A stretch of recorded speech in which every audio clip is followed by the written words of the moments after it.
Ever feel like your brain's about to explode? Like you're drowning in to-do lists and notifications? Yeah, I know that feeling. It's like we're always on, right? But are we actually living? That's the question Henry David Thoreau wrestled with over 170 years ago. And that's why we're diving deep into his book, Walden. This isn't just some dusty old book, it's an experiment, a blueprint for intentional living. Back in 1845, Thoreau built a cabin in the woods and lived there for 2 years. He basically unplugged from society to figure out what truly mattered. And guess what? His insights are shockingly relevant today.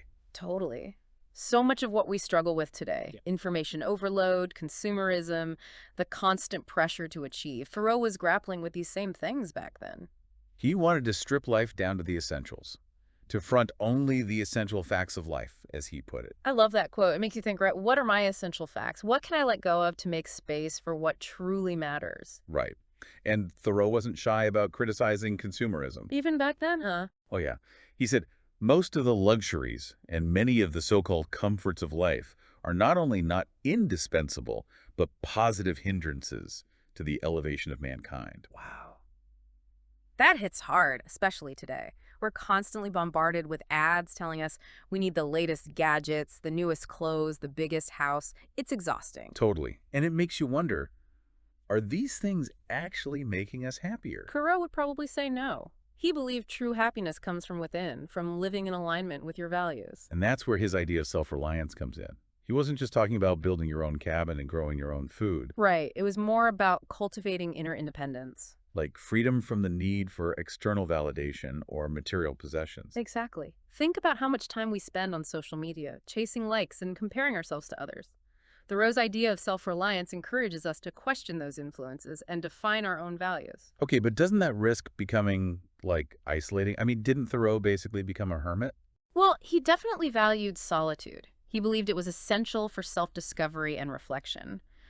But he wasn't a total recluse. He still went into town, he had friends, he engaged with the community. So it's more about finding a balance. Exactly. Carving out space for solitude without completely withdrawing from the world. Makes sense. You know, one of the things that struck me about Walden was Thoreau's incredible descriptions of nature, the way he describes the sounds of the pond, the changing seasons. It's almost like you're right there with him. Oh, absolutely. His writing is so vivid and evocative. He talks about how he'd get up early and bathe in the pond. That was a religious exercise. It's amazing how he finds such profound meaning in the simplest things. And, you know, the structure of Walden itself actually reflects that connection to nature.